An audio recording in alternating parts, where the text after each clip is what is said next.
मूर्तये चैव सर्वकार्यार्थसिद्धये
ಕಸರ ಪುರವ ಸಾಧ್ಯವ ಮಾಡಿ ಸರಿ ನಿನ್ನ ಮೊದಲು ಹರಿ ನಿನ್ನ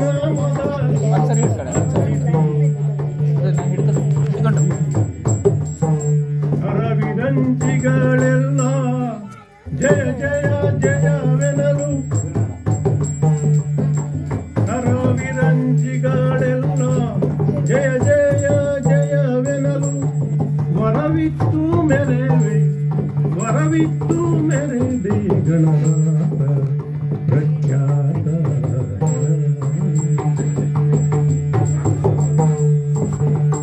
ವರವಿತ್ತು ಮೆರೆದೆ ಪ್ರಖ್ಯಾತ ದೇವ ಜಗದೀಶ ಹರನೆ ನಿನ್ನಯ ಮಹಿಮೆಯನ್ನು ಪಗಳಲಳವಲ್ಲ ಹರನೆ ನಿನ್ನಯ ಮಹಿಮೆಯನ್ನು ಪಗಳಲಳವಲ್ಲ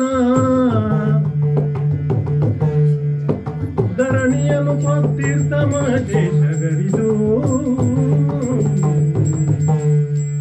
ಹರನ ಸುಕುಮಾರಲಾದ ಒಳ್ಳೆ ಸಾಕಾರ ಹರನ ಸುಕುಮಾರಲಾದ ಮಣಿ ಸಾಕಾರ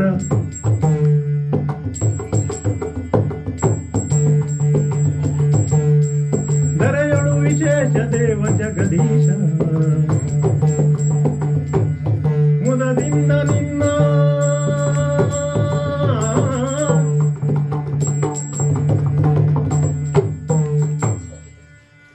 ಇಂದಿರೆಗೆ ತಲೆಬಾಗಿ ಪರಮಾನಂದ ಭಕ್ತಿಯೊಳ ಜನ ಧ್ಯಾನಿಸಿ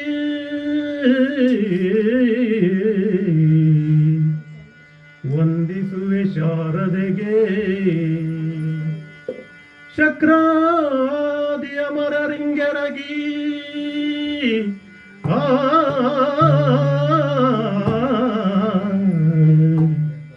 ನಾಂದಿಯೊಳು ವರವ್ಯಾಸ ಮುನಿಪದ ದೊಂದ ಕಾನತನಾಗಿ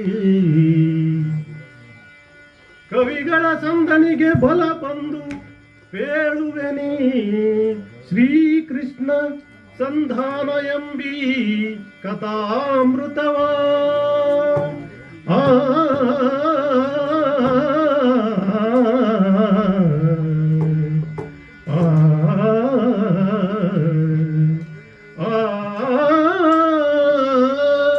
ಕವಿಗಳ ಸಂದನಿಗೆ ಬಲ ಬಂದು ಪೇಳುವೆನಿ ಕಥಾಮೃತವ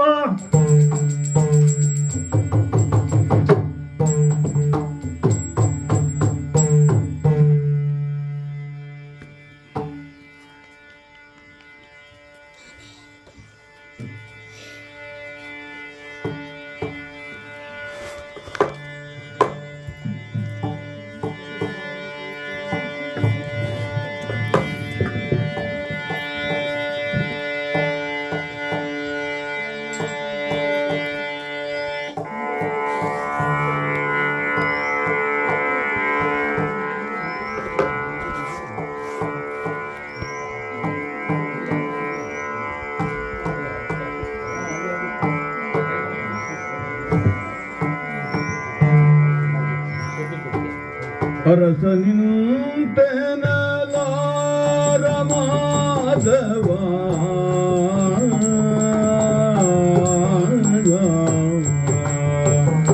ಅರಸ ನಿಂತೆನಲಾರ ಮಾಧವ ಕಿರುನಗೆಯ ಕೇವಣಿಸಿ ಮಾಧವ ಕಿರುನಗೆಯ ಕೇವಣಿಸಿ ಭೀಮನ ಕರೆದು ಭೀಮನ ಕರೆದು ಧರ್ಮದ ನಿಂದು ಕುರು ಭೂವರನ ಬಳಿಗೆ ಆ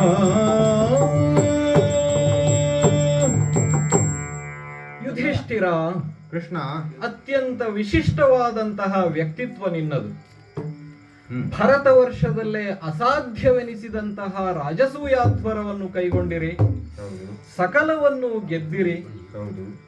ನಿಮ್ಮ ರಾಜಧಾನಿಯಾದಂತಹ ಶಕ್ರಪ್ರಸ್ಥ ಸಂಪತ್ ಸಮೃದ್ಧಿಯಿಂದ ತುಂಬಿ ತುಳುಕಿತು. ಅದಾಗಿ ಇನ್ನೇನು ಕೆಲವು ಕಾಲ ಮಾತ್ರ ಕಳೆದಿದೆಯೋ ಇಲ್ಲವೋ ಅಷ್ಟರೊಳಗಾಗಿ ದ್ಯೂತ ಸಭೆಗೆ ಆಹ್ವಾನ ಬಂತು. ಅಳುಕದೆ ದ್ಯೂತ ಸಭೆಗೂ ತೆರಳಿದವನಿದ್ದೀಯ ನೀನು.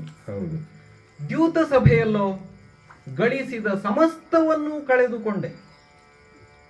ಎಲ್ಲವನ್ನು ಕಳೆದುಕೊಂಡಾಗಲೂ ಎಲ್ಲವನ್ನು ಗಳಿಸಿದಾಗಲೂ ಯುಧಿಷ್ಠಿರನ ವ್ಯಕ್ತಿತ್ವದಲ್ಲಿ ಯಾವುದೇ ಬದಲಾವಣೆ ಇಲ್ಲ. ಗಳಿಸಿದ ಹಿಗ್ಗಾಗಲಿ ಕಳೆದುಕೊಂಡಿದ್ದಕ್ಕೆ ಕುಗ್ಗಿದ್ದಾಗಲಿ ಯುಧಿಷ್ಠಿರನಲ್ಲಿ ಕಾಣಲು ಸಾಧ್ಯವಾಗಲಿಲ್ಲ. ಕಾಡು ಪಾಲಾದಿರಿ. 12 ವರ್ಷಗಳ ವನವಾಸವೋ 1 ವರ್ಷದ ಅಜ್ಞಾತವಾಸವನ್ನು ಯಶಸ್ವಿಯಾಗಿ ಪೂರೈಸಿ ನಂತರವಾದರೂ ನೀವು ನೇರವಾಗಿ ಶಕ್ರಪ್ರಸ್ಥಕ್ಕೆ ನುಗ್ಗಬಹುದಿತ್ತು. ಹಾಗೆ ಮಾಡಲಿಕ್ಕೆ ಒಪ್ಪಲಿಲ್ವಂತೆ ನೀನು. ಅಜ್ಞಾತವಾಸದ ನಂತರ ಪ್ರಕಟವಾದಂತಹ ನೀವು ವಿರಾಟ್ರಾಯನ ಆಶ್ರಯದಲ್ಲಿ ಇರುವಂತಹ ಉಪಪ್ಲಾವ್ಯ ನಗರದಲ್ಲಿ ತಂಗಿದ್ದೀರಿ. ಯಾವ ರೀತಿಯಾಗಿ ಸುಯೋಧನನಲ್ಲಿ ಕೇಳಬೇಕು ಎನ್ನುವುದನ್ನು ವಿಚಾರ ಮಾಡಿದಂತಹ ನೀನು ಅಭಿಮನ್ಯುವಿನ ವಿವಾಹಕ್ಕಾಗಿ ಆಗಮಿಸಿದಂತಹ ನನ್ನಲ್ಲಿ ಪ್ರಶ್ನೆಯನ್ನು ಮುಂದಿಟ್ಟೆ. ನಾನೇ ಹೇಳಿದೆ ನಿನಗೆ, ಸುವಿವೇಕಿಯಾದಂತಹ ಒಬ್ಬ ವ್ಯಕ್ತಿಯನ್ನು ದೂತನನ್ನಾಗಿ ಕುರುರಾಯನಲ್ಲಿಗೆ ಕಳುಹಿಸಿ ನಿನ್ನ ಭಾಗವನ್ನು, ದಾಯಾದಿಗಳಾದಂತಹ ನಿಮ್ಮ ದಾಯ ಭಾಗವನ್ನು ಒದಗಿಸಿಕೊಡು ಎನ್ನುವುದಾಗಿ ಕೇಳು ಎನ್ನುವುದಾಗಿ ನಾನೇ ಹೇಳಿದೆ. ಅದೇ ಪ್ರಕಾರ ಶತಾನಂದರನ್ನು ನೀನು ಕಳುಹಿಸಿದೆ. ಸುಯೋಧನ ಆ ಪ್ರಸ್ತಾಪವನ್ನೇ ತಿರಸ್ಕರಿಸಿದ. ಸಂಜಯನ ದ್ವಾರ ಹೇಳಿ ಕಳುಹಿಸಿದನಂತೆ, ಭೂಮಿಯನ್ನು ಬಾಣದ ಮೊನೆಯಲ್ಲಿಟ್ಟಿದ್ದೇನೆ, ಬೇಕಾದರೆ ಧುರದಲ್ಲಿ ಜಯಿಸಿಕೊಳ್ಳಬೇಕು ಎನ್ನುವುದಾಗಿ ಹೇಳಿ ಕಳಿಸಿದನಂತೆ. ಆಗ ನೀನಾಡಿದಂತಹ ಮಾತು ಜಗತ್ ಪ್ರಸಿದ್ಧವಾದದ್ದು. ಖಡುಗವಾಗಲಿ ನೀತಿಯಾಗಲಿ ಒಡೆಯ ಲಕ್ಷ್ಮೀರಮಣ ನೈತಃ ಎನ್ನುವುದಾಗಿ ನೀನಾಡಿದೆಯಂತೆ. ಅದು ಖಡ್ಗವೇ ಆಗಲಿ, ಅಂದರೆ ಯುದ್ಧವೇ ಆಗಲಿ, ಅಥವಾ ನೀತಿಯೇ ಆಗಲಿ, ಒಡೆಯನಾದಂತಹ ಲಕ್ಷ್ಮೀರಮಣ ಅದನ್ನು ನಿರ್ಧರಿಸುವುದಕ್ಕೆ ಬರುತ್ತಾನೆ ಎನ್ನುವುದಾಗಿ ನೀನು ಲಕ್ಷ್ಮೀರಮಣ ಎನ್ನುವುದಾಗಿ ನನ್ನನ್ನು ಸಂಬೋಧಿಸಿದ್ದೆ. ಹಾಗೆಂದು ನನ್ನನ್ನು ಈ ವಿಚಾರವಾಗಿ ಕೇಳಲೂ ಇಲ್ಲ. ನನ್ನನ್ನು ಭಗವಂತನೆಂಬುದಾಗಿಯೇ ಭಾವಿಸಿ ನೀ ನನ್ನ ಹೆಸರನ್ನು ಹೇಳಿದ್ದೆ. ಯುಧಿಷ್ಠಿರ, ಕೃಷ್ಣ, ಭಕ್ತರ ಮಾತನ್ನು ನಿಜವಾಗಿಸುವುದು ಭಗವಂತನ ಕರ್ತವ್ಯವಷ್ಟೇ. ಆ ನಿಟ್ಟಿನಲ್ಲಿ ದ್ವಾರಕೆಯಿಂದ ನೀನು ಕರೆಸಿಕೊಂಡ ತಕ್ಷಣ ಉಪಪ್ಲಾವ್ಯಕ್ಕೆ ಬಂದವನಿದ್ದೇನೆ. ನಾನು ಸುಯೋಧನನಲ್ಲಿ ಏನನ್ನು ಕೇಳಬೇಕೆನ್ನುವುದಾಗಿ ನೀನು ಬಯಸಿದ್ದೆಯಯ್ಯ. ಸುಯೋಧನನಲ್ಲಿ ಹೋಗಿ ದಾಯ ಭಾಗವನ್ನು ಸಂಧಾನ ಮಾಡಿಕೊಂಡು ಬರಬೇಕು, ದಾಯ ಭಾಗವನ್ನು ಪಡೆದುಕೊಂಡು ಬರಬೇಕು. ಆಗದ ಪಕ್ಷದಲ್ಲಿ, ಆತ ಒಪ್ಪದ ಪಕ್ಷದಲ್ಲಿ ದಾಯ ಭಾಗದ 5 ಗ್ರಾಮವನ್ನಾದರೂ ಕೇಳಿ ಪಡೆದುಕೊಂಡು ಬರಬೇಕು. ಸರಿಯಷ್ಟೇ.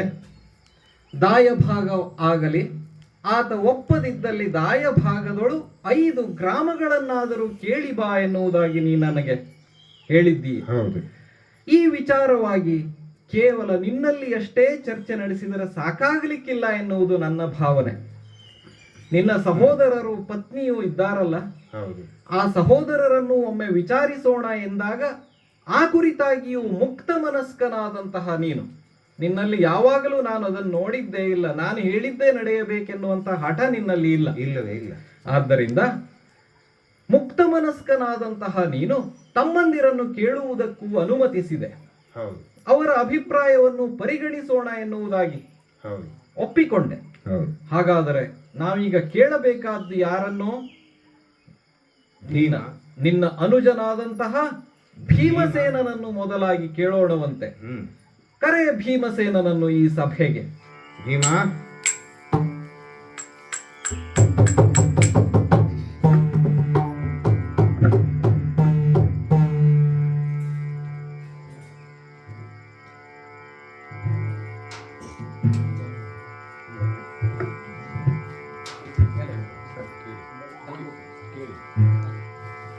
ಭೀಮ, ಕೃಷ್ಣ, ಈ ಸಭೆಯಲ್ಲಿ ಈಗಾಗಲೇ ಉಪಸ್ಥಿತನಿದ್ದಂತಹ ನೀನು ನಡುವೆ ನಾನು ಮತ್ತು ನಿನ್ನ ಅಣ್ಣನ ನಡುವೆ ಮಾತುಕತೆ ನಡೆಯುತ್ತಿದ್ದಾಗ ಹೊರ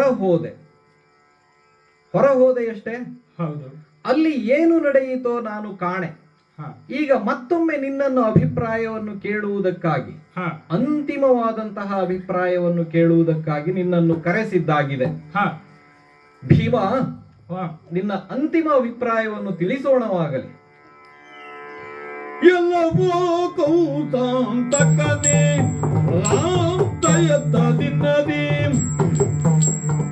ಎಲ್ಲವೋ ಕೌತಾಂತಕನೇ ಆ ಖಳ ದುರ್ಯೋಧನ ನೋಡಲಿ, ಆ ಖಳ ದುರ್ಯೋಧನ ನೋಡಲಿ.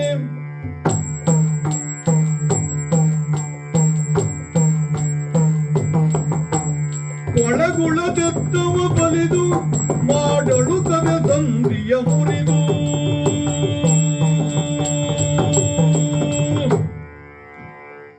ಕೃಷ್ಣ, ಭೀಮ, ನಿನ್ನ ಸೋದರ ಮಾವನಾದ ಕಂಸನನ್ನ ಕೊಂದು ಕಂಸಾಂತಕ ಎಂದು ಎನಿಸಿಕೊಂಡಿದ್ದಿ. ಆ ಬಿರುದು ನನಗೆ ಬಂತು.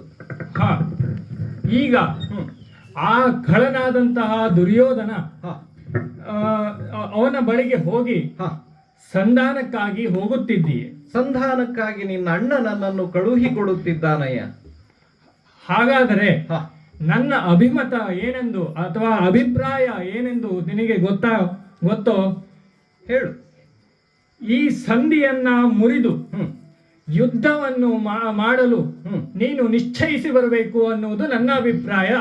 ಸಂಧಿಯನ್ನು ಮುರಿಯಬೇಕು ಎನ್ನುವುದು ನಿನ್ನ ಅಭಿಪ್ರಾಯವೋ? ಹೌದು. ಯುದ್ಧವನ್ನು ನಿಶ್ಚಯಿಸಬೇಕು.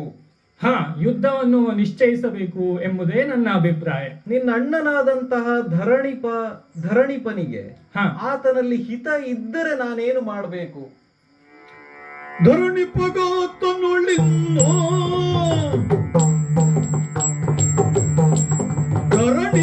ಧರಣಿಪಗಾತನೊಳಿನ್ನು ಹಿತವಿರಸೀಮೆಯ ಮೂರನ್ನು, ಹಿತವಿರಸೀಮೆಯ ಮೂರನ್ನು ಮರೆಯೊಕ್ಕವನಲ್ಲಿ ಕೊಳಲಿ ನಾ ಎರಡು ಕೊಂಬೆರಣದಲ್ಲಿ. ಕೃಷ್ಣ, ಭೀಮ, ನನ್ನ ಅಣ್ಣನಾದಂತಹ ಯುಧಿಷ್ಠಿರನಿಗೆ ಹ, ಆ ಖಳನಾದಂತಹ ದುರ್ಯೋಧನನಲ್ಲಿ ಹಿತವಿದ್ದು ಆತ ಅವನಿಂದ 5 ಗ್ರಾಮಗಳನ್ನ ದುರ್ಯೋಧನನಲ್ಲಿ ಮೊರೆ ಹೊಕ್ಕು ಕೇಳಿಕೊಂಡು ಬರಲಿ. ಆದರೆ ನಾನು ಅದರಲ್ಲಿ 3 ಗ್ರಾಮಗಳನ್ನು ಅವನು ಕೇಳಿಕೊಂಡು ಬರಲಿ. 3 ಕೇಳಿಕೊಂಡು ಬರುವಲು ಹೇಳುತ್ತಿದ್ದೀಯೆ. ಉಳಿದ 2 ಗ್ರಾಮಗಳನ್ನ ನಾನು ಯುದ್ಧದಲ್ಲಿ ಜಯಿಸಿಯೇ ಪಡೆದುಕೊಳ್ಳುತ್ತೇನೆ. ಉಳಿದ 2 ಊರುಗಳನ್ನು ಕೊಂಬೆ. ಉಳಿದ 2 ಊರುಗಳನ್ನು ನಾನು ಯುದ್ಧದಲ್ಲಿ ಜಯಿಸಿಯೇ ಕೊಳ್ಳುತ್ತೇನೆ. ಓಹೋ ಭೀಮ, ಊರು ಎನ್ನುವ ಶಬ್ದವನ್ನೇ ಒತ್ತಿ ಒತ್ತಿ ಹೇಳುತ್ತಿದ್ದೀಯೆ. ನಾನೂ ಅರ್ಥ ಮಾಡಿಕೊಳ್ಳಬಲ್ಲೆ ಊರು ಎಂದರೆ ಏನು ಎನ್ನುವುದನ್ನ. ಊರು ಎಂದರೆ ಗ್ರಾಮ ಎನ್ನುವುದು ಒಂದರ್ಥವಾದರೆ, ಈಗ ನೀನು ಹೇಳುತ್ತಿರುವಂತಹ ಅರ್ಥ ನನ್ನ ಗ್ರಹಿಕೆಗೆ ಬಂದಂತೆ ಸುಯೋಧನನ 2 ತೊಡೆಯನ್ನು ಮುರಿಯುತ್ತೇನೆ ಎನ್ನುವುದಾಗಿ ಅಲ್ಲವೋ? ಹೌದು, ಅದೇ. ಓಹೋ, ಇದೇ ನಿನ್ನ ಅಭಿಪ್ರಾಯ. ಆತ ಈಶನ ಮೊರೆ ಹೋದರೆ ಏನು ಮಾಡ್ತೀಯೋ? ಈಶನ ಮೊರೆ ಹೋಗಲಿನ್ನು, ಈಶನ ಮೊರೆ ಹೋಗಲಿನ್ನು ಬಿಡದಾಸ ಮರದಿರಿಪುಗಳನ್ನು, ಬಿಡದಾಸ ಮರದಿರಿಪುಗಳನ್ನು ನಾಶವ ಮಾಡುವೆ ನಯ್ಯ, ಹೊರ ಭಾಷೆಯ ಸಲ್ಲಿಸುವೆ ಸತಿಯೋ.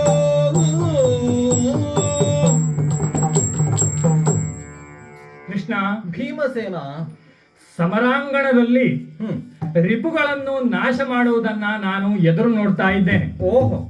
ನನ್ನ ಪತ್ನಿಯಾದಂತಹ ದ್ರೌಪದಿಗೆ ವಚನವನ್ನ ಇಟ್ಟಿದ್ದೀಯಂತೆ. ಹಾ, ದುರ್ಯೋಧನನ 2 ಊರುಗಳನ್ನ, 2 ಅಂದರೆ ತೊಡೆಗಳನ್ನ ಮುರಿದು ತೀರುತ್ತೇನೆ ಎಂಬುದಾಗಿ. ಓಹೋ.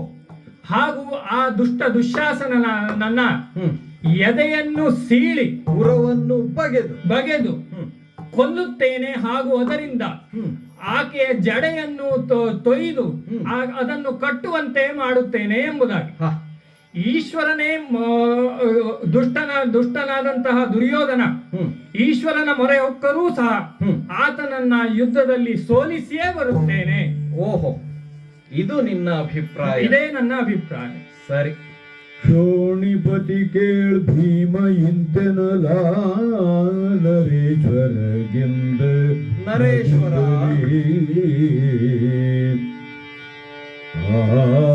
ನರೇಶ್ವರಗಿಂದ ನಗುತ್ತಲೇ ಇದೇನು ಪವನಜ ದ್ರುಪದ ಸುತೆಯರ ಮತವು ಬೇರಾಯ್ತು.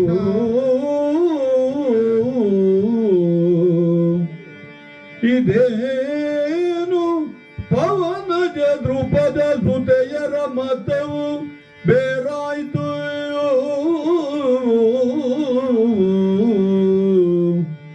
ಮಾನನಿಧಿ ನಿಜವಾಗಿ ನುಡಿ. ಮಾನನಿಧಿ ನಿಜವಾಗಿ ನುಡಿ. ಸಂಧಾನವೋ ಸಂಗ್ರಾಮವೋ ನಿಜವಾಗಿ ನುಡಿ. ಸಂಧಾನವೋ ಸಂಗ್ರಾಮವೋ ಮಗುಳೇನೆನುತ್ತ ಅಸುರಾರಿ ಬೆಸಗೊಳ್ಳಲೆಂದ ಯಮಸೂನು. ಆ ಆ ಆ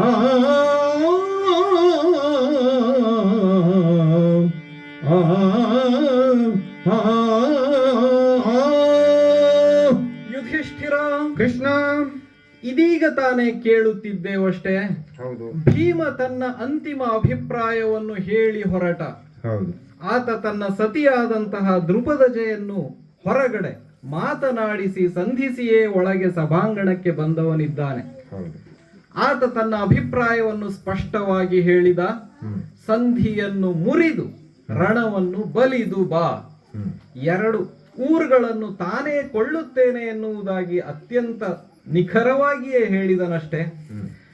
ಮಾನನಿಧೆ ಕೃಷ್ಣ, ಮಾನ ಸಮ್ಮಾನ, ಮಾನ ಮರ್ಯಾದೆ ಎನ್ನುವುದಕ್ಕೆ ಪರ್ಯಾಯ ಶಬ್ದವೇ ಯುಧಿಷ್ಠಿರ.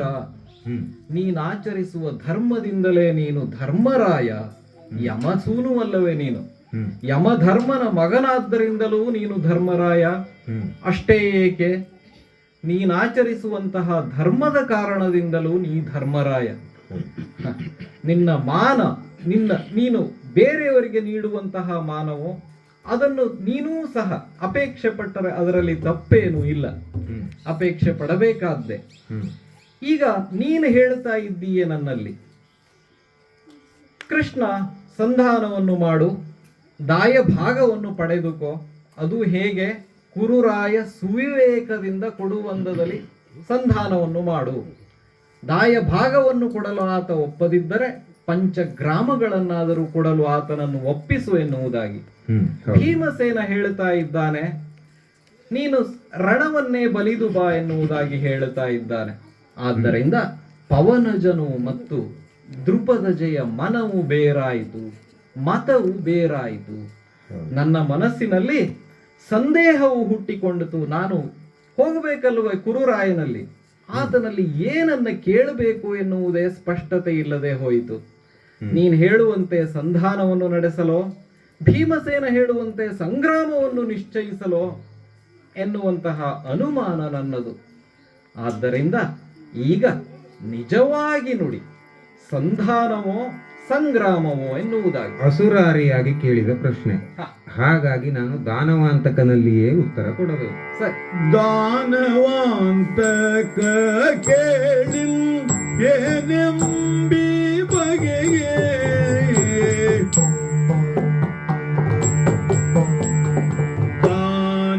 ತಾನವಾಂತಕ ಕೇಳಿ ಏನೆಂಬಿ ಬಗೆಗೆ ದಾನವಾಂತಕ ಕೇಳಿ ಏನೆಂಬಿ ಬಗೆಗೆ ಮಾನಿನಿಯ ನೀಲಜ ಹಾಡುವ ನುಡಿಗೆ ಮಾನಿನಿಯ ನೀಲಜ ಹಾಡುವ ನುಡಿಗೆ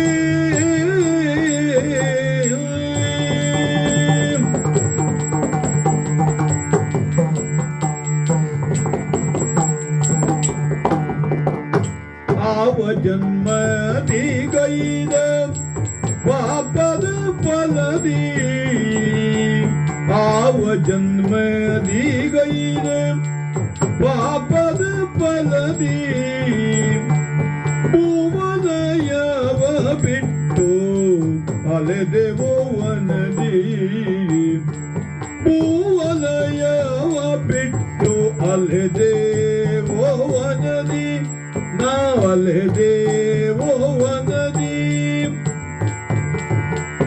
ಭಾವಜ ಪೀತ ನಿನ್ನ ದಯದಿ ಬದುಕಿದೆವು ಭಾವಜ ಪಿತ ನಿನ್ನ ದಯದಿ ಬದುಕಿದೆವು ನಾವು ಕೌರವಗೆಂದ ಭಾಷೆ ತೀರ್ತಿದೆವು ನಾವು ಕೌರವಗೆಂದ ಭಾಷೆ ತೀರ್ತಿದೆವು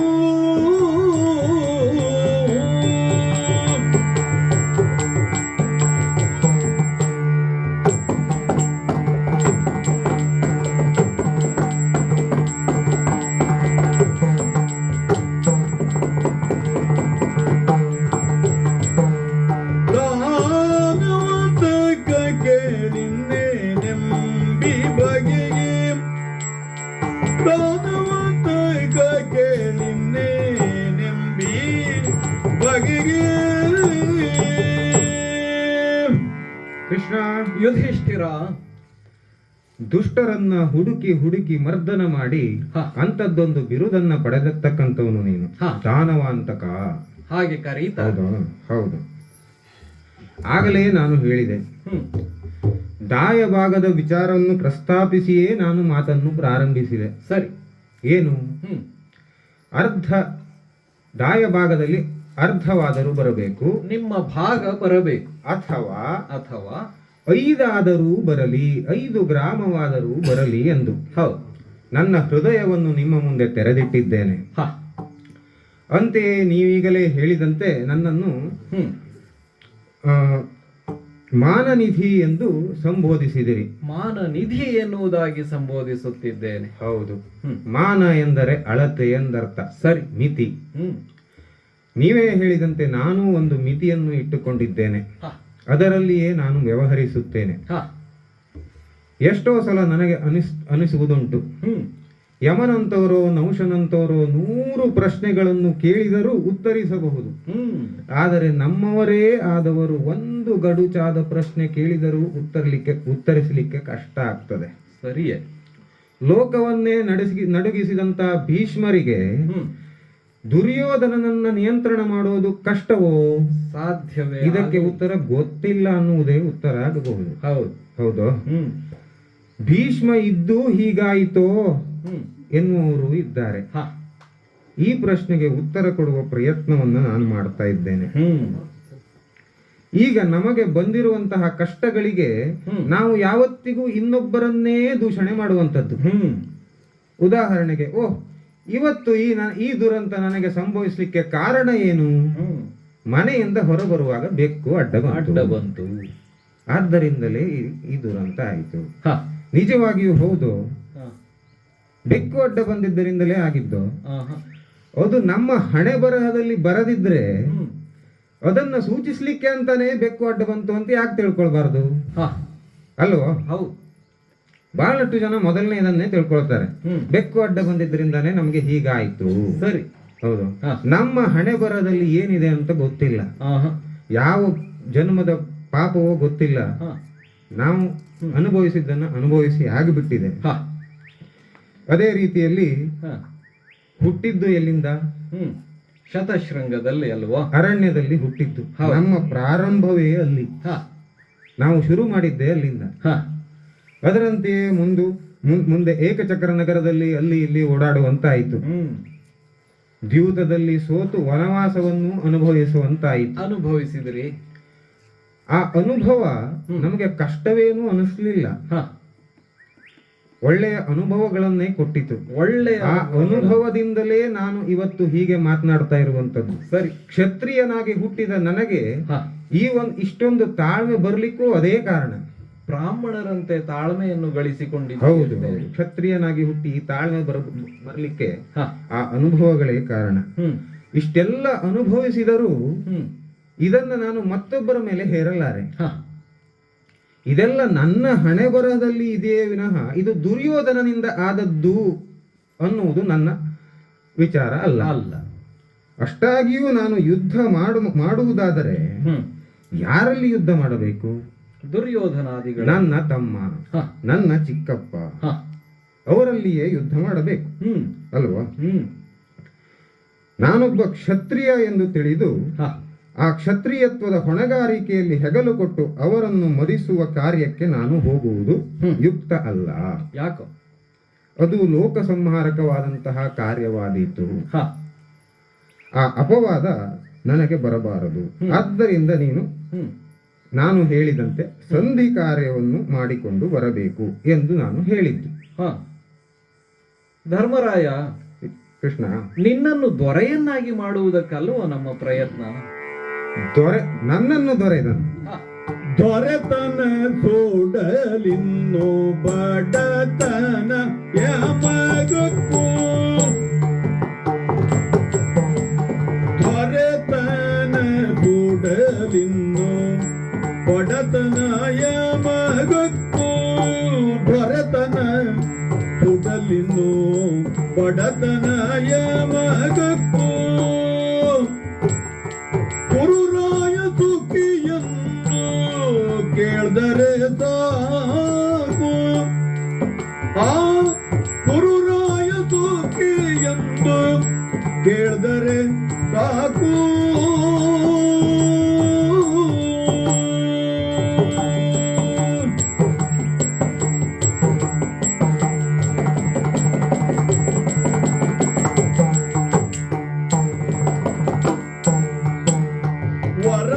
ವರಸಂದಿಲೆ ಸಾಗಿ ತೋರ್ಪುದೆನ್ನಯ ಮನದಿ. ವರಸಂದಿಲೆ ಸೆಂದು ತೋರ್ಪುದೆನ್ನಯ ಮನದಿ. ವಿರಸಿದ ಜೋನ ಭೀಮಾದಿಗಳೆಂದ ತೆರದಿ.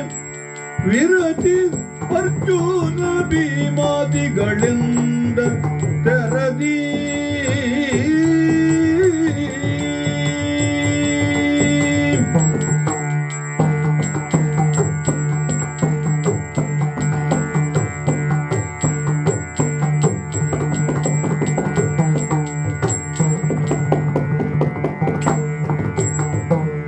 ದಾನವಂತ ಕೇಳು, ದಾನವಂತ ಕೇಳುನ್ನೇನೆಂಬಿ ಬಗೆಗಿ.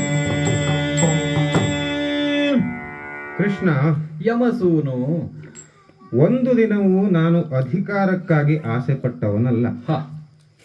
ಅದು ನನಗೆ ಬೇಡವೂ ಬೇಡ. ಒಂದು ವೇಳೆ ಯುದ್ಧವೇ ಆಯಿತು ಅಂತಾದರೆ, ನಾವು ಜಯಶಾಲಿಯಾದೆವು ಅಂತಾದರೆ, ಇಂತಹ ಬಹುದೊಡ್ಡ ಯುದ್ಧವನ್ನು ಸಂಘಟಿಸಿದಾಗ ಒಂದು ಪ್ರಸಿದ್ಧವಾದ ಮಾತುಂಟು. ಏನದು? ಸೋತವನು ಸೋತ, ಗೆದ್ದವನು ಸತ್ತ ಅಂತ. ಯಾಕೋ? ಯಾಕೆ ಅಂದರೆ ಯುದ್ಧದ ನಂತರದಲ್ಲಿ ಮುಂದಿನ ಭವಿಷ್ಯವೇ ಇರುವುದಿಲ್ಲ ಗೆದ್ದವನಿಗೆ. ಯುದ್ಧದಲ್ಲಿ ಎಷ್ಟು ಜನ ಉಳಿತಾರೆ ಅಂತ ಗೊತ್ತಿಲ್ಲ. ಮಹಾಯುದ್ಧದಲ್ಲಿ ಸಾವು ನೋವುಗಳು ಸಂಭವಿಸುವಂತದ್ದೇ. ಹೌದು. ಆದರೆ ಇಲ್ಲಿ ಸೇರಿರ್ತಕ್ಕಂಥ ಅನೇಕ ಸೈನಿಕರಿಗೆ ಹ. ನನ್ನ ಪಟ್ಟಾಭಿಷೇಕವನ್ನು ನೋಡುವ ಆಸೆ ಇರಬಹುದು. ಹೌದು. ಆದರೆ ಅವರಲ್ಲಿ ಎಷ್ಟು ಜನ ನನ್ನ ಪಟ್ಟಾಭಿಷೇಕ ನೋಡ್ತಾರೆ ಅಂತ ಆಲೋಚನೆ ಮಾಡಿದ್ರೆ ನಗು ಬರ್ತದೆ ಅಲ್ವಾ? ಯುದ್ಧ ಆದಾಗ ಅದು ಸಹಜ. ಯಾಕಂದ್ರೆ ಒಂದು ಮಹಾಯುದ್ಧದ ನಂತರದಲ್ಲಿ ಒಂದು ಸ್ಥಿರವಾದ ಶಾಂತಿ ನೆಲೆಸ್ತದೆ. ವಿಲಕ್ಷಣವಾದಂತಹ ಶಾಂತಿ. ಏನು ಶಾಂತಿ? ಸ್ಮಶಾನ ಶಾಂತಿ. ಸರಿ ಅಷ್ಟೇ. ಹೌದು. ಆ ಸ್ಮಶಾನ ಶಾಂತಿ ಸುಡುಗಾಡಿನ ಶಾಂತಿಯಲ್ಲಿ ನಾವು ಅಧಿಕಾರವನ್ನ ಸ್ಥಾಪನೆ ಮಾಡುವುದಕ್ಕಿಂತ ಯುದ್ಧವನ್ನೇ ಸುಡಲಿ ಅನ್ನುವುದಕ್ಕಾಗಿಯೇ ನಾನು ಅಧಿಕಾರ ಸುಡಲಿನ್ನು, ಅಂತಹ ದೊರೆತನ ಸುಡಲಿನ್ನು ಅಂತ ಹೇಳ್ತಾ ಇರುವಂತದ್ದು. ಜನರಿಲ್ಲದ ರಾಜ್ಯವನ್ನು ಆಳುವ ಪರಿಸ್ಥಿತಿ ಬಂದಿತೆ ಎನ್ನುವ ಭಯವೂ ಉಂಟು. ಹಾಗಾಗಿಯೇ ನಾನು ಸಂಧಿ ಕಾರ್ಯವನ್ನು ಮಾಡಬೇಕೆಂದು ನಿನ್ನಲ್ಲಿ ಒತ್ತಾಯಿಸುತ್ತಾ ಇರುವಂತದ್ದು. ಯಮಸೂನು, ಕೃಷ್ಣ, ನೀನು ಆಡ್ತಾ ಇದ್ದೀಯ ದೊರೆತನ ಸುಡಲಿನ್ನು ಬಡತನವೇ ಮಗಕ್ಕು. ಹೌದು. ಜೊತೆಗೆ ನೀನು ಆಡ್ತಾ ಇದ್ದೀಯೇ ನಾನು ಕ್ಷತ್ರಿಯ. ಹೌದು. ಬ್ರಾಹ್ಮಣರ ತಾಳ್ಮೆಯನ್ನು ಗಳಿಸಿಕೊಂಡವನಿದ್ದೇನೆ. ಹೌದು. ನಾವು ನಮ್ಮಂಥವರು ಭಾವಿಸುವುದೇನನ್ನು, ಚಕ್ರವರ್ತಿ ಪೀಠದಲ್ಲಿ ಕುಳಿತುಕೊಳ್ಳಲು ಅತ್ಯಂತ ಅರ್ಹವಾದ ವ್ಯಕ್ತಿತ್ವ ಯಾರಾದರೂ ಇದ್ದರೆ ಅದು ಧರ್ಮರಾಯ ಎನ್ನುವುದಾಗಿ. ಯಾಕೆ? ಆತನಲ್ಲಿ ಕ್ಷಾತ್ರವೂ ಉಂಟು, ಧರ್ಮವೂ ಉಂಟು ಎನ್ನುವ ಕಾರಣಕ್ಕಾಗಿ. ನೀನೇ ಹೇಳಿದೆ ಅಲ್ಲ, ನಾನು ಕ್ಷತ್ರಿಯ, ಬ್ರಾಹ್ಮಣರ ತಾಳ್ಮೆಯನ್ನು ಗಳಿಸಿಕೊಂಡಿದ್ದೇನೆ ಎನ್ನುವುದಾಗಿ. ಆ ಕಾರಣಕ್ಕಾಗಿ ಅಂಥವರೇ ಅಲ್ಲವೇನೋ ಈ ಸಿಂಹಾಸನದಲ್ಲಿ ಕುಳಿತುಕೊಂಡು ಆಡಳಿತ ನಡೆಸಬೇಕಾದವರು. ಕೃಷ್ಣ, ಹೇಳು. ನಮ್ಮಂತ ಪರದೇಶಿಗಳಿಗೆ ಯುದ್ಧ ಮಾಡುವ ಅವಕಾಶವಾಗಲಿ ಸಾಧ್ಯತೆಯಾಗಲಿ ಎಲ್ಲಿ ಉಂಟು ಕೃಷ್ಣ? 13 ವರ್ಷ ರಾಜ್ಯದ ಅಧಿಕಾರವನ್ನು ತೊರೆದು ಅರಣ್ಯದಲ್ಲಿ ವಾಸ ಮಾಡಿ ಈಗ ಸಂಗ್ರಹಿಸಿದ ಸೈನ್ಯಕ್ಕೂ ಒಂದೊಪ್ಪತ್ತಿನ ಊಟ ಕೊಡದ ಪರಿಸ್ಥಿತಿಯಲ್ಲಿ ನಾವಿದ್ದೇವೆ. ನನಗೆ ಆಶ್ಚರ್ಯವಾಗುವುದೇ ಅದು. ಏನು? 13 ವರ್ಷಗಳ ಕಾಲ ರಾಜ್ಯ ಬಾಹಿರರಾಗಿದ್ದೀರಿ. ಹೌದು. ಇಷ್ಟಾಗಿಯೂ ಈ ಉಪಪ್ಲಾವ್ಯದಲ್ಲಿ ನೀವಿರುತ್ತಾ 7 ಅಕ್ಷೋಹಿಣಿ ಸೇನೆಯನ್ನು ಸೇರಿಸಿದ್ದೀಯಂತೆ. 7 ಅಕ್ಷೋಹಿಣಿ ಸೈನ್ಯ ಸೇರಿದ್ದು ಹೌದು, ಅವರೆಲ್ಲರೂ ನಮ್ಮ ಮನೆ ಬಾಗಿಲಿಗೆ ಬಂದಿದ್ದು ಹೌದು. ಆದರೆ ಊಟಗಳನ್ನು ಅವರ ಮನೆಯಿಂದಲೇ ತಂದಿದ್ದಾರೆ. ಯುಧಿಷ್ಠಿರನ ವ್ಯಕ್ತಿತ್ವಕ್ಕೆ ಆಕರ್ಷಿತರಾಗಿ ಬಂದವರಲ್ವ ಅವರು? ಹೌದು ಹೌದು. ಅವರೆಲ್ಲರೂ ಅವರ ಮನೆ ಊಟವನ್ನೇ ನಂಬಿಕೊಂಡು ಬಂದವರು, ನನ್ನ ಮನೆಯ ಊಟವನ್ನು ನಂಬಿಕೊಂಡವರಲ್ಲ. ಯಾಕಂದ್ರೆ ನಾವು ಪರದೇಶಿಗಳು, ನಮ್ಮ ಹತ್ರ ಏನು ಇಲ್ಲವಲ್ಲ. ಇಂಥ ಬಾಂಧವ್ಯದ ಸೈನ್ಯ ನಮ್ಮ ಬಳಿ ಇದೆ ಎಂದಾಗಲಿ ಅಥವಾ ಸೈನ್ಯ ನಮ್ಮ ಬಳಿ ಬಂದಿದೆ ಅಂತಾಗಲಿ ಯುದ್ಧ ಮಾಡುವ ಪ್ರಮೇಯಕ್ಕೆ ನಾನು ಹೋಗಲಾರೆ. ಓಹೋ, ಯಾಕೆ? ಯುದ್ಧ ಮಾಡುವ ಮನಸ್ಥಿತಿ ನನ್ನದಲ್ಲ. ಅದು ಮುಂದೊಂದು ದಿನ ಅಪವಾದಕ್ಕೆ ಕಾರಣವಾದೀತು. ಸರಿ. ಯಾರು? ನನ್ನ ಚಿಕ್ಕಪ್ಪರೇ, ನನ್ನ ಸಹೋದರನೇ. ಯಾರು ಆಳಿದರೇನು? ಯಾರು ಆಳಿದರೂ ಒಂದೇ. ದುರ್ಯೋಧನನಿಗೆ ರಾಷ್ಟ್ರದ ಮೇಲೆ, ಸಂಪತ್ತಿನ ಮೇಲೆ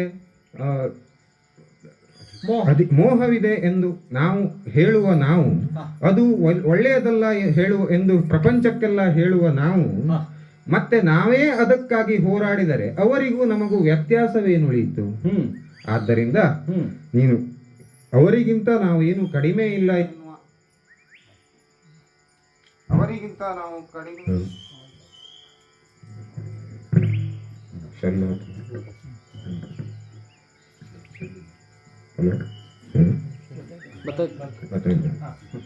ಅವರಿಗಿಂತ ನಾವು ಏನು ಕಡಿಮೆ ಇಲ್ಲ ಎನ್ನುವ ಅಪವಾದಕ್ಕೆ ಕಾರಣವಾಗುವ ಬದಲು ಸಂಧಾನವೇ ಲೇಸು ಎಂಬುದು ನನ್ನ ಅಭಿಪ್ರಾಯ. ಯುಧಿಷ್ಠಿರ, ಕ್ಷತ್ರಿಯನಾದ್ದರಿಂದಲೇ ರಾಜ್ಯವನ್ನು ಪರಿಪಾಲಿಸುವುದು ನಿನ್ನ ಜವಾಬ್ದಾರಿಯೂ ಆದೀತು. ನಿನ್ನ ಅಭಿಪ್ರಾಯವನ್ನು ನೀನು ಸ್ಪಷ್ಟವಾಗಿ ಹೇಳಿದ್ದೀಯೇ. ಇದೀಗ ನಿನ್ನ ಮತ್ತೋರ್ವ ಅನುಜನಾದಂತಹ ಕಾಲಜ್ಞಾನಿ ಎನಿಸಿದಂತಹ ಸಹದೇವನ ಅಭಿಪ್ರಾಯವನ್ನೊಮ್ಮೆ ಕೇಳೋಣವ? ಏನಾಗುತ್ತದೆ ಎನ್ನುವುದಾಗಿ ಅತ್ಯಂತ ನಿಖರವಾಗಿ ಹೇಳಬಲ್ಲಂತಹ ವಿದ್ಯಾ ಪಾರಂಗತನಾತನಲ್ವ? ಆತನಲ್ಲಿ ಕೇಳೋಣವಷ್ಟೇ. ಸಹದೇವ,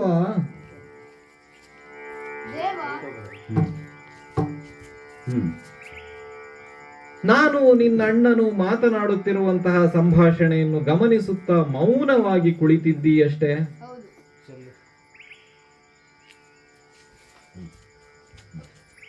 ನಿನ್ನ ಅಭಿಪ್ರಾಯವನ್ನು ಕೇಳುವುದಕ್ಕಾಗಿ ನಾನು ನಿನ್ನ ಅಣ್ಣನು ನಿನ್ನನ್ನು ಕರೆಸಿದವರಿದ್ದೇವೆ. ದೇವ, ಸಹದೇವ, ನನ್ನ ಅಭಿಪ್ರಾಯವು ಉಸುರಿತನು ಸಹದೇವ, ಏನಯ್ಯ? ಉಸುರಿತನು ಸಹದೇವ, ಸಂಧಿಯ ಬೆಸುಗೆ ಹತ್ತದು ಕೌರವನು.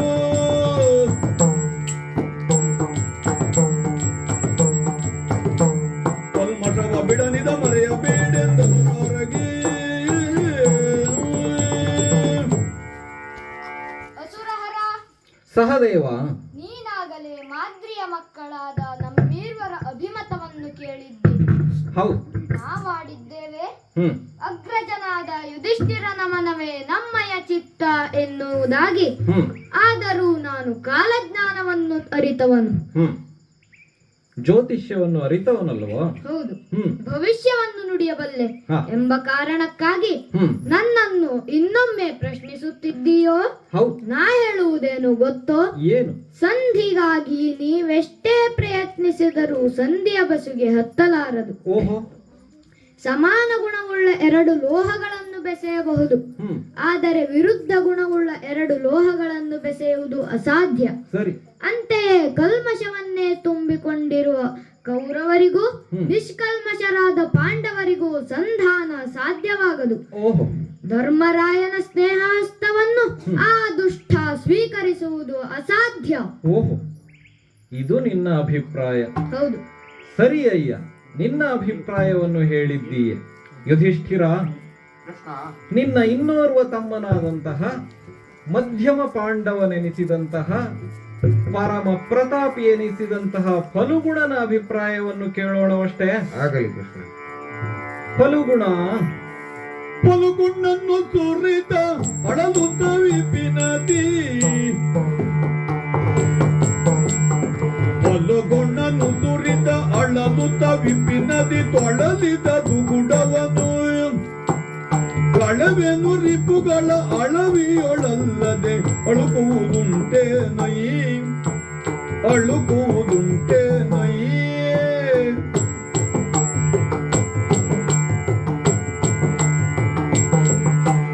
ನಳಿನಗೆ ಬರದೋ ಕಲಿಸುವುದೆ ಮಗೆ ಎನ್ನುತ್ತೀರ್ದ ಆಗ.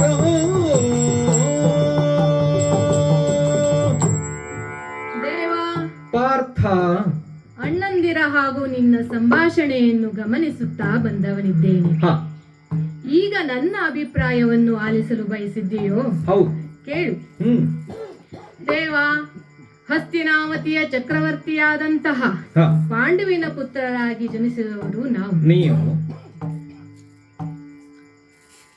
ಅರಮನೆಯಲ್ಲಿ ಹಾಯಾಗಿ ಬಾಳಬಹುದಿತ್ತು. ಹೌದು, ಬಾಳ ಬೇಕಾದವರು. ಹ, ಇಂದ್ರಪ್ರಸ್ಥವನ್ನು ಸೇರಿ ಭವ್ಯವಾದ ಅರಮನೆಯನ್ನು ನಿರ್ಮಿಸಿ ಹೌದು.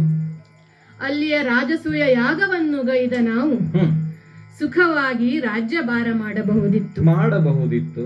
ಆದರೆ ಹ್ಮ್ ಆ ಕೂಳನಾದಂತಹ ದುರ್ಯೋಧನ ಕಾರಣದಿಂದ ಹ್ಮ್ ಅಡವಿಯನ್ನು ಸೇರಬೇಕಾಗಿ ಬಂತು. ಹೌದು.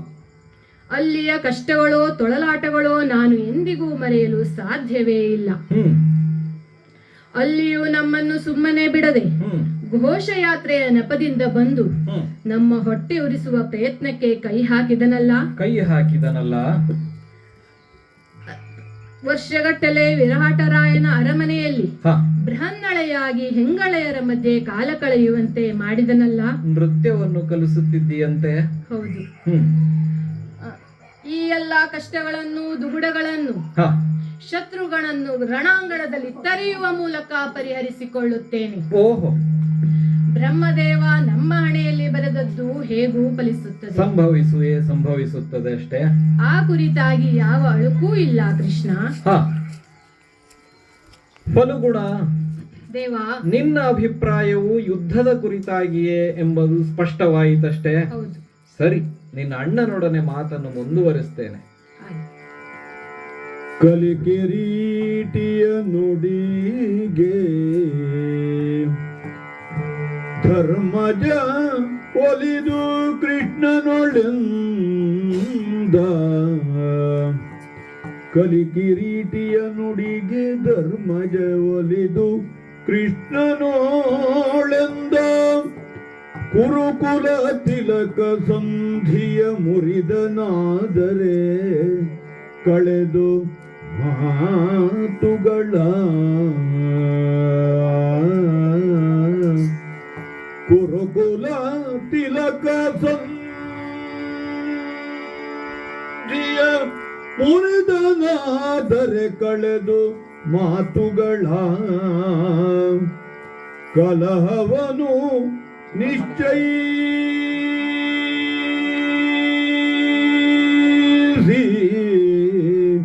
ಬಾರಿಂದ ಆ ಆ ಆ ಕೃಷ್ಣ, ಯುಧಿಷ್ಠಿರ, ಕಲಿಕಿರೀಟಿ ಪ್ರಶ್ನೆಗೆ ನಾನು ಉತ್ತರ ಕೊಡಬೇಕು. ಹೌದು. ಕುಟುಂಬ ವ್ಯವಸ್ಥೆಯಲ್ಲಿ ಯಾವ ಯಾವ ಕಾಲಕ್ಕೆ ಬದಲಾವಣೆಗಳಾಗ್ತವೆ ಎನ್ನುವುದು ನಮಗೆ ಗೊತ್ತಾಗ್ತದೋ ಇಲ್ವೋ, ಆದರೆ ಅವನ ಭಾವವನ್ನು ನಾನು ಅರ್ಥ ಮಾಡಿಕೊಂಡೆ. ಅವರ ಅಭಿಪ್ರಾಯಗಳಿಗೂ ಮನ್ನಣೆಯನ್ನು ಕೊಡುತ್ತೇನೆ. ಅದು ತರವೂ ಹೌದು. ಹೌದು ಕೃಷ್ಣ, ನಾನು ಈಗ ಮೊದಲೇ ಹೇಳಿದಂತೆ ನೀನು ಸಂಧಾನವನ್ನೇ ಮಾಡಿಕೊಂಡು ಬರಬೇಕು. ನಿನ್ನ ನಿಲುವು ಅಚಲ. ನನ್ನ ನಿಲುವು ಅದೇ. ಆದರೆ ನಮ್ಮ ತಮ್ಮಂದಿರ ನಿಲುವು ಬೇರೆ ಇದೆ. ಹೌದು. ಅವರ ಅಭಿಪ್ರಾಯಕ್ಕೂ ನಾವು ಗೌರವವನ್ನು ಕೊಡುವ ದೃಷ್ಟಿಯಿಂದ ಒಂದೊಮ್ಮೆ ನಾವು ನಿಶ್ಚಯದಂತೆ ಏನು ಆಗ್ತದೆ ಎನ್ನುವುದೇನಿಲ್ಲ. ದೇವರ ಬರೆದಿದ್ದು ಇನ್ನೊಂದಿರಬಹುದು. ನಾವು ಅಂದುಕೊಳ್ಳುವುದೇ ಒಂದು, ಆಗುವುದೇ ಇನ್ನೊಂದು. ಹೌದಾ? ಆದ್ದರಿಂದ ನೀನು ಹೋಗಿ ಸಂಧಾನ ಮಾಡಿಕೊಂಡು ಬರುವಾಗ ಒಂದೊಮ್ಮೆ ಸಂಧಾನವಾಗಲಿಲ್ಲ, ದುರ್ಯೋಧನನೇ ಇದ್ದು ಅದನ್ನು ಮುರಿದನಾದರೆ ಕಳೆದು ಮಾತುಗಳ ದುರ್ಯೋಧನನೇ ಇದ್ದು ಸಂಧಿಯನ್ನು ಮುರಿದನಾದರೆ ಕಲಹವನ್ನು ನಿಶ್ಚಯಿಸಿ ಬಾ. ಓಹೋ.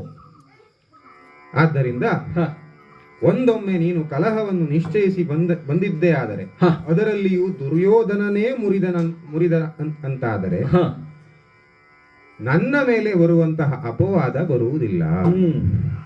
ಕೊನೆಯ ಕ್ಷಣದವರೆಗೂ ಯುಧಿಷ್ಠಿರ ತನ್ನ ಪ್ರಯತ್ನವನ್ನು ಸಂಧಿಗಾಗಿಯೇ ಮಾಡಿದ ಎನ್ನುವುದಾಗಿ ಆಗ್ತದೆ. ಆದ್ದರಿಂದ ನೀನು ಒಂದು ಸಂಧಿಯನ್ನು ಮಾಡಿಕೊಂಡು ಬರಬೇಕು, ಇಲ್ಲವೋ ದುರ್ಯೋಧನನೇ ಮುರಿದ ಅಂತಾದ್ರೆ ಸಮರಕ್ಕೂ ಸಿದ್ಧ. ಇದು ಬರಬೇಕು. ಇದು ಯುಧಿಷ್ಠಿರ. ಹೌದು. ನಾನು ಸಂಧಾನಕ್ಕಾಗಿ ಆತ್ಯಂತಿಕವಾದಂತಹ ಪ್ರಯತ್ನವನ್ನು ಮಾಡಲೇಬೇಕು. ಒಂದು ವೇಳೆ ಕುರುಕುಲಾನ್ವಯ ತಿಲಕನೇ ಸಂಧಿಯ ಪ್ರಸ್ತಾವವನ್ನು ಮುರಿದನಾದರೆ ಕಲಹವನ್ನು ನಿಶ್ಚಯಿಸಿ ಬರಬೇಕು. ಸರಿಯಷ್ಟೇ? ಹೌದು.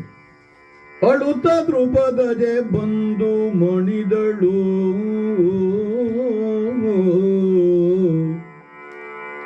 ಅಳುತ್ತ ದ್ರುಪದಜೆ ಬಂದು ಮಣಿದಳು, ಸಲಹೋ ಲಕ್ಷ್ಮೀ ರಮಣ ತನ್ನನು ಎನ್ನುತ್ತ ಅಂಗ್ರಿಯಲಿ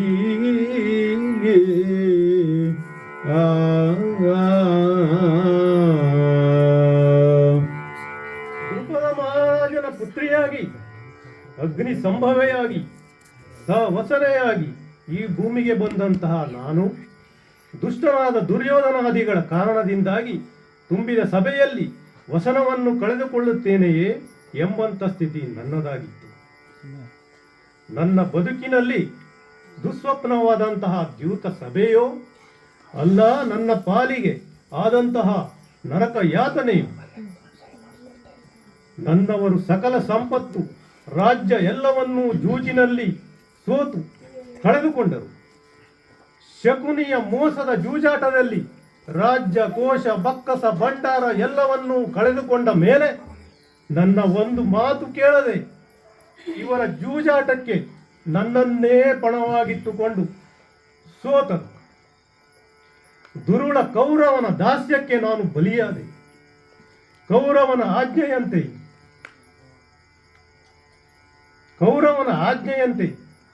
ಆ ದುಷ್ಟ ದುಶ್ಯಾಸನನು ನನ್ನ ತಲೆ ಕೂದಲನ್ನು ಹಿಡಿದು ದರದರನೆ ಸಭಾಭವನಕ್ಕೆ ಎಳೆದು ತಂದನಲ್ಲ. ನನ್ನ ವಸ್ತ್ರ ಅಪಹರಣ ಮಾಡಿದ ಆ ಸಂದರ್ಭದಲ್ಲಿ ನನಗೆ ಅಕ್ಷಯಾಂಬರವನ್ನು ಕರುಣಿಸಿದವ ನೀನಣ್ಣ. ದುಃಖದಲ್ಲಿ ಇರುವ ಈ ನನ್ನ ತಂಗಿಯನ್ನು ಓ ಶ್ರೀಕೃಷ್ಣ ಪರಮಾತ್ಮ ಮುಕುಂದ ಮುರಾರಿ ಗೋವರ್ಧನ ಲಕ್ಷ್ಮೀ ರಮಣ ರಕ್ಷಿಸೋ ರಕ್ಷಿಸು ರಕ್ಷಿಸೋ ರಕ್ಷಿಸು. ತಂಗಿ, ಚರಣದಿ ಪರಳುವ ತರಳೆಯ ಪಿಡಿದೆತ್ತಿ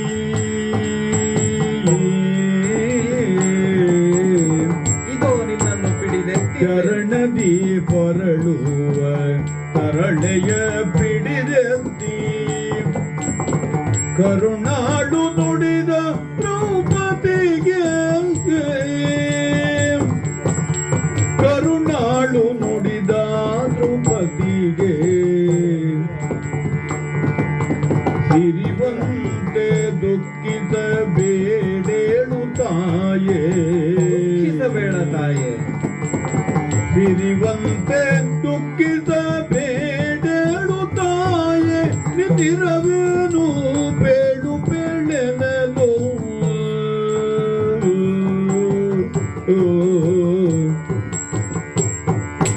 ಸಿರಿವಂತೆ ದುಃಖಿತ ಬೇಡೇಳು ತಾಯೇ ಇರವೇನು ಬೇಳು ಬೇಳೆನಲು ತಾಯೇ. ತಂಗಿ, ಅಣ್ಣಯ್ಯ, ಸಲಹೋ ಲಕ್ಷ್ಮೀ ರಮಣ ಎನ್ನುತ್ತಾ ನನ್ನ ಪಾದಗಳಿಗೆ ಬಂದು ಮಣಿದವಳಿದ್ದೀಯೆ. ಕೇವಲ ಪಾದಗಳಿಗೆ ಮಣಿಯುವುದಲ್ಲ, ನನ್ನ ಚರಣಗಳಲ್ಲಿ ಹೊರಳಾಡುತ್ತಿದ್ದೀಯೆ. ಹೀಗೆ ಹೊರಳಾಡಬೇಕಾದವಳು ನೀನಲ್ಲವಮ್ಮ. ಇದೋ ನಿನ್ನನ್ನು ಹಿಡಿದು ಎತ್ತಿ ನಿನ್ನ ಕುರಿತಾದಂತಹ ಅಭಿಮಾನವನ್ನು ತೋರ್ಪಡಿಸಿಕೊಂಡಿದ್ದೇನೆ. ತಾಯೇ, ಅಣ್ಣ, ಲಕ್ಷ್ಮೀ ರಮಣ ಎನ್ನುವುದಾಗಿ ನನ್ನನ್ನು ಸಂಬೋಧಿಸುತ್ತಿದ್ದೀಯೆ. ನಿಜವಾಗಿ ಹೇಳಲು ಸಿರಿವಂತೆ ನೀನು ಯಾಕೆ ಸಿರಿವಂತೆ? ಯಾಕೆ? ನೋಡು, ದ್ರುಪದ ಮಹಾರಾಜ ನಿನಗಾಗಿ ಸ್ವಯಂವರವನ್ನು ಏರ್ಪಡಿಸಿದನಂತೆ. ಆ ಸ್ವಯಂವರದಲ್ಲಿ ಯಾರೆಲ್ಲ ಭಾಗವಹಿಸಿದ್ದರು? ಈ 56 ದೇಶಗಳ 56 ದೇಶಗಳ ಸಕಲ ಭರತ ವರ್ಷದ ರಾಜ ಮಹಾರಾಜರು ಆಗಮಿಸಿದರಂತೆ. ಪ್ರತಿಯೊಬ್ಬರೂ ನಿನ್ನನ್ನು ವಿವಾಹವಾಗಲು ಬಯಸಿದರಂತೆ. ಆ ಪಟ್ಟಿಯಲ್ಲಿ ಯಾರ್ಯಾರಿದ್ದರು ಎನ್ನುವುದನ್ನು ಗಮನಿಸು. ಮಾದ್ರೇಶ, ಶಲ್ಯ ಭೂಪತಿ, ಅಷ್ಟು ವಯಸ್ಸಾದಂತಹ ಆ ವೃದ್ಧನೂ ಸಹ ನಿನ್ನ ಸ್ವಯಂವರಕ್ಕೆ ಆಗಮಿಸಿದ, ನಿನ್ನನ್ನು ವಿವಾಹವಾಗಲು ಇಚ್ಛಿಸಿದ ಎನ್ನುವುದಾದರೆ ಅದಕ್ಕೆ ಕಾರಣ ಏನು? ಕಾರಣ ಏನು ಅಂತ ನೀನೇ ಹೇಳಬೇಕು ಅಣ್ಣ. ನಿನ್ನ ಸೌಂದರ್ಯವಷ್ಟೇ. ನಿನ್ನ ಸೌಂದರ್ಯವೇ ಕಾರಣವಾಗಿ ಆ ಎಲ್ಲರೂ ನಿನ್ನನ್ನು ವರಿಸಲು ಇಚ್ಛಿಸಿದರು. ಆ ದೃಷ್ಟಿಯಿಂದ ನೀನು ಸಿರಿವಂತೆ. ನಂತರದಲ್ಲಿ ಆದದ್ದೇನು? ಈ ಭರತ ವರ್ಷದಲ್ಲೇ ಪರಮ ಪ್ರತಾಪಿಗಳಾದಂತಹ ಪಂಚ ಪಾಂಡವರ ಪತ್ನಿಯಾದ ನೀನು ಸಿರಿವಂತೆ ಅಲ್ಲವೇನೆ? ನೀನು ಮನೆಯಲ್ಲಿ ಕಾಲಿಟ್ಟ ಗಳಿಗೆಯೋ ಎನ್ನುವಂತೆ ನಿನ್ನವರು ಇಂದ್ರಪ್ರಸ್ಥವನ್ನು ರಚಿಸಿದರು. ಖಾಂಡವ ಪ್ರಸ್ಥವೆನ್ನುವಂತಹ ಘೋರ ಅರಣ್ಯವಾಗಿದ್ದಂತಹ ಆ ಪ್ರದೇಶವನ್ನು ಇಂದ್ರಪ್ರಸ್ಥವನ್ನಾಗಿ ಪರಿವರ್ತಿಸಿದರಲ್ಲ ನಿನ್ನವರು.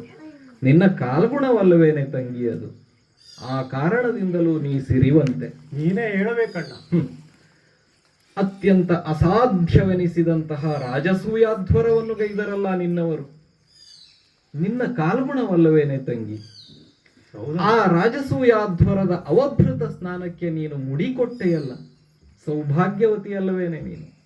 ಆದ್ದರಿಂದ ಚರಣದಲ್ಲಿ ಪೊರಳಾಡಬೇಕಾದಂತಹ ಅಗತ್ಯ ನಿನಗಿಲ್ಲವಮ್ಮ. ಇದು ನಿನ್ನ ಮನಸ್ಸಿನಲ್ಲಿ ಏನಿದೆ, ನಿನ್ನ ಮನದ ಇರವು ಏನು ಎನ್ನುವುದನ್ನು ನನ್ನಲ್ಲಿ ಹೇಳಬಾರದೇನೆ ತಂಗಿ? ನನ್ನ ಮನದ ಇಂಗಿತವನ್ನು ನಿನ್ನಲ್ಲಿ ಈಗ ಭಿನ್ನವಿಸಿಕೊಳ್ತಾ ಇದ್ದೇನೆ ಅಣ್ಣ. ಹೇಳು ತಂಗಿ. ಹರಿಯ ಚಿತ್ತೈಸೆನ್ನ ಮನದೊಳಗೀರ್ಪುದ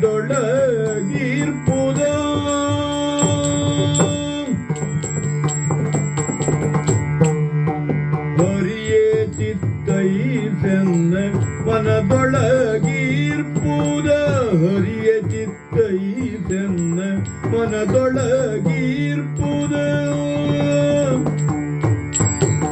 ಅರಿಯ ಬೇಳುದಿನ್ನೇನು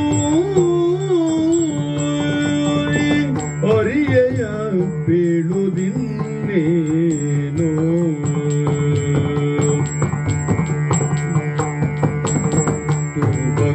ಕಟ್ಟಿಸುವೆ ನೀ ಎಂದೆನು ತುಸುರಿದ ತುರುಬ ಕಟ್ಟಿಸುವೆ ನೀ ಎಂದೆನು ತುಸುರಿದ ವರಭಾಷೆ ನಡೆಯಲಿಲ್ಲೆಂದು ತುರುಬ ಕಟ್ಟಿಸುವೆ ನೀ ಎಂದೆನು ತುಸುರಿದ ವರಭಾಷೆ ನಡೆಯಲಿಲ್ಲೆನಲು ತುರುಬ ಕಟ್ಟಿಸುವೆ ನೀ ಎಂದೆನು ತುಸುರಿದ ವರಭಾಷೆ ನಡೆಯಲಿಲ್ಲೆನುತ ಹರಿಯೇ. ಓ ಕೃಷ್ಣ, ತಂಗಿ. ನಿನ್ನ ತಂಗಿಯ ಮನದೊಳಗಿರುವ ಅಂತಹದ್ದೇನು ಎಂದು ನೀನಿನ್ನೂ ತಿಳಿದಿಲ್ಲವಣ್ಣ. ಹ. ನನ್ನ ನಿಲುವೇನು ಹ್ಮ್ ನೀನು ಅರಿತಿಲ್ಲವಣ್ಣ. ಹ್ಮ್ ಕೌರವನ ತೊಡೆಯನ್ನು ಮುರಿತೇನೆ ಹ್ಮ್ ಎಂದು ಭೀಮ ಪ್ರತಿಜ್ಞೆ ಮಾಡಿದ್ದಾನೆ. ಹೌದು. ದುಶ್ಯಾಸನನ ಎದೆ ಸೀಳಿ ಹ್ಮ್ ಅವನ ರಕ್ತವನ್ನು ಕುಡಿಯುತ್ತೇನೆ ಎಂದು ಹೇಳಿದ್ದಾನೆ. ಹೌದು. ದುಶ್ಯಾಸನನ ರಕ್ತದಲ್ಲಿ ಹ್ಮ್ ತಲೆಗೆ ಸವರಿಕೊಂಡು ಹ್ಮ್ ನಿನ್ನ ಮುಡಿ ಕಟ್ಟಿಸುವೆ ಎಂಬ ನಿನ್ನ ಭರವಸೆಯ ಮಾತುಗಳು ಸುಳ್ಳಾಯಿತಣ್ಣ. ಹಾ. ಸುಳ್ಳಾಯಿತೆ. ಯಾಕ? ಈಗ ನೀನು ಸಂಧಾನ ಮಾಡಿ ಬರ್ತೇನೆ ಅಂತ ಹ್ಮ್ ಹೊರಟು ನಿಂತಿದ್ದೀಯ. ಹ. ಸಂಧಾನಕ್ಕಾಗಿ ಹೋಗ್ತೇನೆ ಅಂತ ಹೊರಟು ನಿಂತಿದ್ದೀಯ. ಹ. ಹಾಗಾಗಿ ನಾನು ಹೇಳ್ತಾ ಇರುವುದು, ಹ್ಮ್ ನಿನ್ನ ಮಾತುಗಳು ಹ್ಮ್ ಸಂಧಾನ ಮಾಡಿ ಬರ್ತೇನೆ ಅಂತ ಹೇಳುವಂತ ನಿನ್ನ ಮಾತುಗಳು ಹ್ಮ್ ಆ ದುಷ್ಟ ಕೌರವನಲ್ಲಿಗೆ ಹೋಗುವುದಕ್ಕೆ ಸಿದ್ಧನಾಗಿದ್ದೀಯ. ಹ. ಆದರೆ ಹ್ಮ್ ಸಂಧಾನಕ್ಕೆ ನನ್ನ ಸಮ್ಮತಿ ಹ್ಮ್ ಸರ್ವತಾ ಇಲ್ಲ. ಓಹೋ. ನನ್ನ ಸಮ್ಮತಿ ಸರ್ವತಾ ಇಲ್ಲ ಹ. ಅಣ್ಣ. ನನ್ನ ಸಮ್ಮತಿ ಸರ್ವತಾ ಇಲ್ಲ. ಹ್ಮ್ ಸಂಧಾನಕ್ಕಾಗಿ ಸರ್ವತಾ ಇಲ್ಲ. ಹ. ಮುಂದೆ ನಡೆಯಲಿಕ್ಕಿರುವುದು ಹ್ಮ್ ಘೋರವಾದ ಹ್ಮ್ ಮಹಾಭಾರತ ಯುದ್ಧ. ಹ್ಮ್ ಹೋಗಿ ಬಾ ಅಣ್ಣ ಎಂದು ಪ್ರೀತಿಯಿಂದ ನಿನ್ನನ್ನು ಭಿನ್ನವಿಸಿಕೊಳ್ತಾ ಇದ್ದೇನೆ. ನಿನ್ನ ಪಾದಗಳಿಗೆ ಹ. ನಮಸ್ಕರಿಸುತ್ತಾ, ಹ.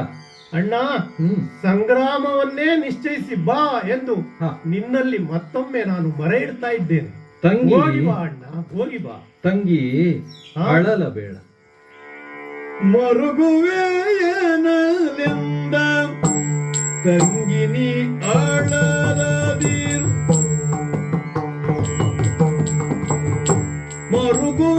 ಮರುಗುವೆಯನಲಿಂದ ತಂಗಿನಿ ಅಳಲದಿರ್ ತಂಗಿನಿ ಅಳಲದಿರ್ ತಂಗಿ. ತರಳೆ ನೀನಾಗಾಗಿ ಹೋಗಿ ನಾ ಹೋಗುವುದೇ ನಿನಗಾಗಿ. ತರಳೆ ನಾ ನಿನಗಾಗಿ ಹೋಗಿ ಪುರವ ಗಂಟಿಕ್ಕಿ ನಿನ್ನವರಿಂದ ಕಳರ ಪುರವ ಗಂಟಿಕ್ಕಿ ನಿನ್ನವರಿಂದ ಕಳರ ಸೋರಿಸುವಂತೆ ಸಾಗುವೆ ಕಳರ ಸಂಹರಿಸುವಂತೆ ಸಾಗುವೆ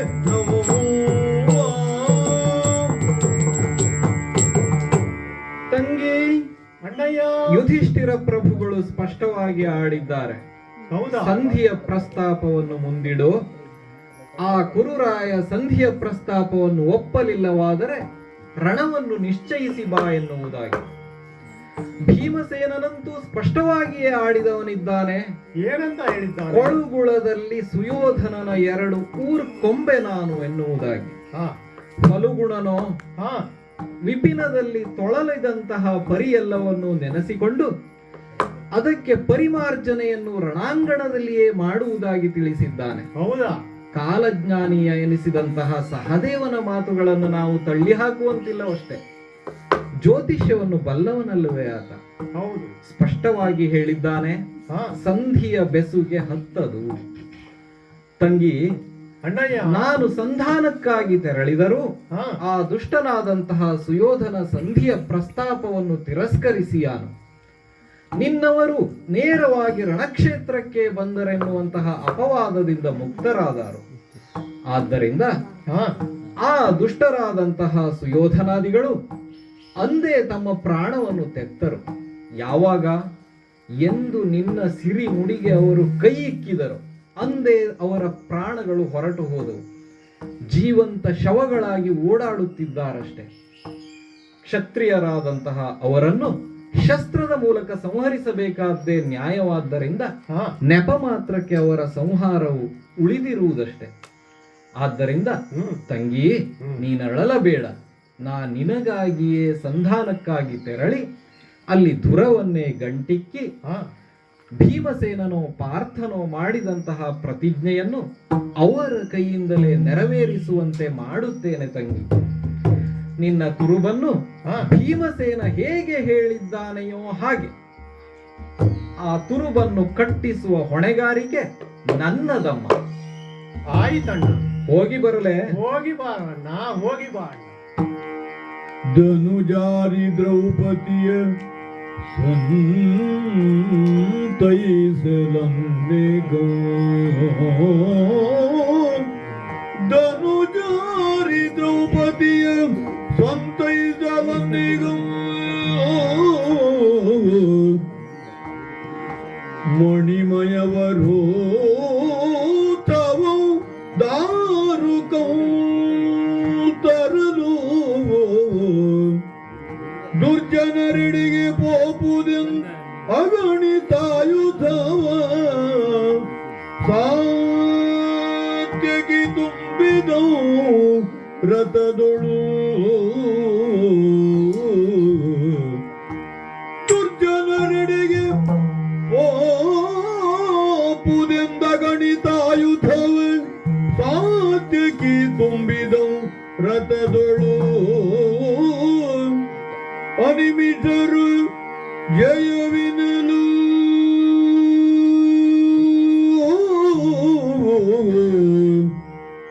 ಅನಿಮಿಷರು ಜಯವಿನಲು ಮಂಗಲ ಮುಹೂರ್ತದಲ್ಲಿ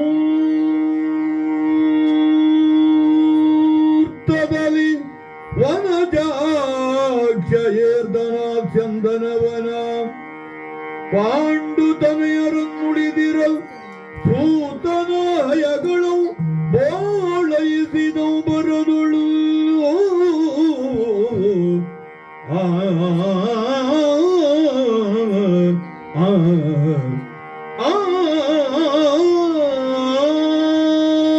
ಯುಧಿಷ್ಠಿರ ಪ್ರಭುವಿನ ಅಪ್ಪಣೆಯನ್ನು ಪಡೆದದ್ದಾಯಿತು. ಭೀಮಸೇನನ ಹಾರೈಕೆಯನ್ನು ಹೊಂದಿದ್ದಾಯಿತು. ಫಲುಗುಣನ ನಕುಲ ಸಹದೇವರ ಆಶೋತ್ತರಗಳನ್ನು ಕೇಳಿದ್ದಾಯಿತು. ದ್ರುಪದಜೆಯನ್ನು ಸಂತೈಸಿದ್ದಾಯಿತು. ಈಗ ಈ ತುಂಬಿದ ಸಭೆಯಲ್ಲಿ ಸೇರಿದಂತಹ ಗುರು ಹಿರಿಯರ ಅನುಜ್ಞೆಯನ್ನು ಪಡೆದದ್ದಾಯಿತು. ದ್ರುಪದನೋ ವಿರಾಟನೋ ಮೊದಲಾದಂತಹ ಗುರು ಹಿರಿಯರಿಂದ ಸಂಪನ್ನವಾದಂತಹ ಹಿತೇಚ್ಛುಗಳಿಂದ ಸಂಪನ್ನವಾದಂತಹ ಈ ಸಭೆಗೆ ವಂದಿಸಿದ್ದಾಯಿತು. ತೆರಳಬೇಕು ಎಲ್ಲಿಗೆ? ದುರ್ಯೋಧನನಲ್ಲಿಗೆ ಸಂಧಾನಕ್ಕಾಗಿ. ಈಗ ತೆರಳುವಂತಹ ಸಮಯ ಬಂದಿದೆ. ಮಂಗಲ ಮುಹೂರ್ತವಿದು ಎನ್ನುವುದಾಗಿ ಪಾಂಡವರ ಪುರೋಹಿತರಾದಂತಹ ಧೌಮ್ಯರು ಹೇಳಿದ್ದಾರೆ. ನನಗಿದು ಮೈತ್ರಿ ತಾರೆಯಂತೆ ಧೌಮ್ಯರ ಅಪ್ಪಣೆಯಾಗಿದೆ. ನಾವು ತೆರಳುವುದಾದರೂ ಎಲ್ಲಿಗೆ? ಹಸ್ತಿನಾವತಿಗೆ. ಹಸ್ತಿನಾವತಿಯ ಆಡಳಿತವು ಇದೀಗ ದುರ್ಜನರ ಕೈಯಲ್ಲಿರುವಂಥದ್ದು. ಅಲ್ಲಿರುವವರೆಲ್ಲರೂ ಅಲ್ಲದೆ ಇದ್ದರೂ ಬಹುತೇಕರು ದುರ್ಜನರ ಹಸ್ತಕರೆ ಆಗಿದ್ದಾರೆ. ದುರ್ಜನರ ಕಡೆಗೆ ತೆರಳುವುದಾದ್ದರಿಂದ ನಮ್ಮ ಬಂಧುವೇ ಆದರೂ ಆತ ಯಾವುದೇ ಘಾತವನ್ನೆಸಗಲು ಹಿಂಜರಿಯಲಾರ ಎಂದು ಭಾವಿಸಿದಂತಹ ನನ್ನ ಸ್ನೇಹಿತನಾದಂತಹ ಸಾತ್ಯಕಿಯು ಮಣಿಮಯವಾದಂತಹ ವರೂಥದಲ್ಲಿ ಅಗಣಿತವಾದಂತಹ ಆಯುಧಗಳನ್ನು ತುಂಬಿದ್ದಾನೆ.